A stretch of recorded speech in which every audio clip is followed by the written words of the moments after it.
یہ وقت بدلتا رہا، یہ دور تبدیل ہوتا رہا، لوگوں نے اپنی بادشاہیاں قائم کرنے کے لیے بڑے بڑے قتل کیے، ہلاکو خان نے انسانی کھوپڑیوں کے مینار بنائے، لوگوں نے بڑے بڑے ظلم کیے، جبر کیے، خوف اور ہراس پھیلایا، اپنے اقتدار پکے کرنے کے لیے بڑے بڑے جبر کیے۔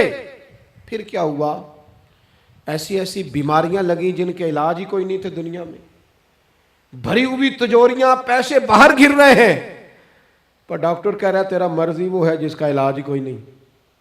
اللہ تبارک و تعالیٰ کے قانون سے جب لوگ ٹکراتے ہیں پھر پاش پاش ہو جاتے ہیں۔ وقت گزرا، ٹائم یزید کا آیا، وقت گزرا تو ٹائم عبید اللہ ابن زیاد کا آیا، ٹائم شمر کا آیا۔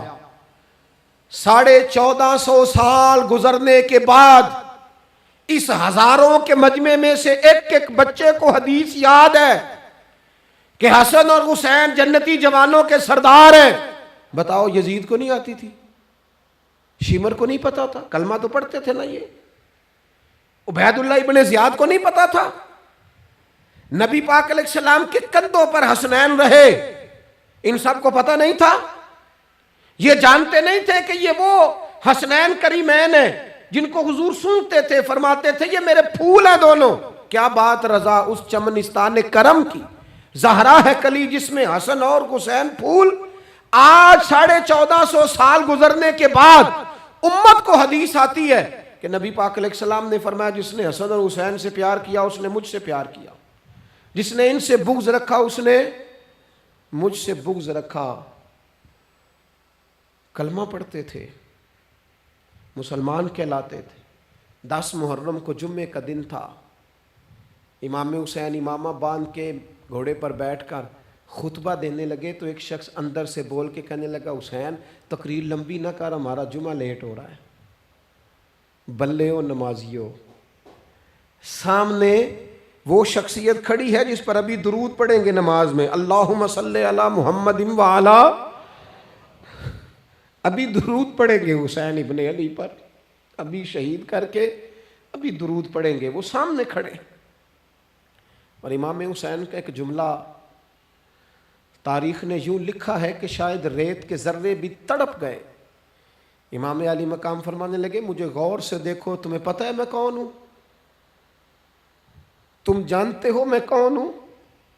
نبی پاک نے فرمایا تھا یہ حسن اور حسین میرے بیٹے ہیں کیونکہ میری بیٹی کے بیٹے۔ تمہیں پتہ ہے میں کون ہوں؟ سامنے امام حسین کھڑے، فرمایا مجھے جانتے ہو؟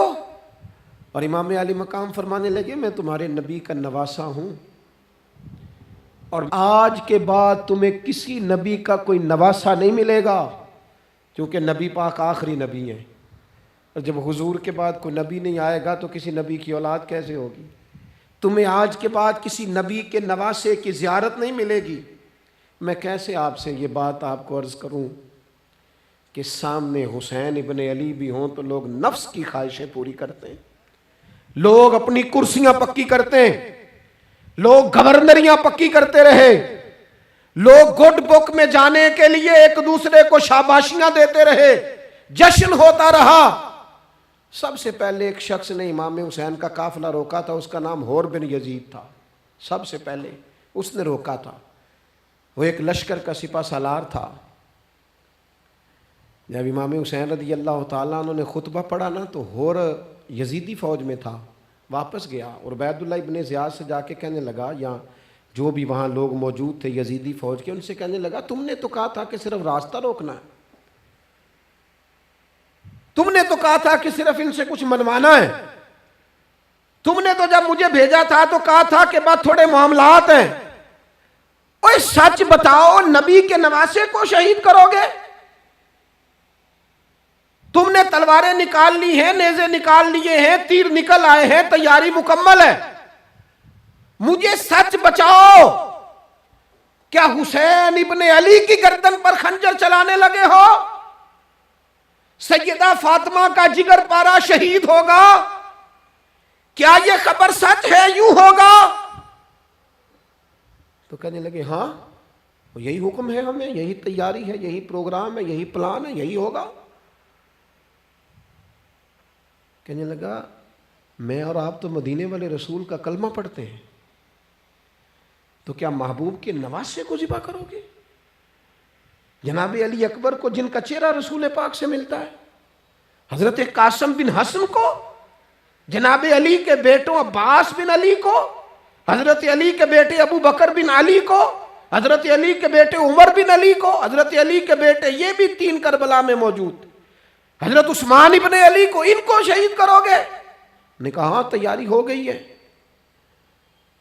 تو سب کے ضمیر مردہ نہیں ہوتے، ہاں ہاں بڑی بڑی سخت جگہوں پہ پھول اگتے ہیں۔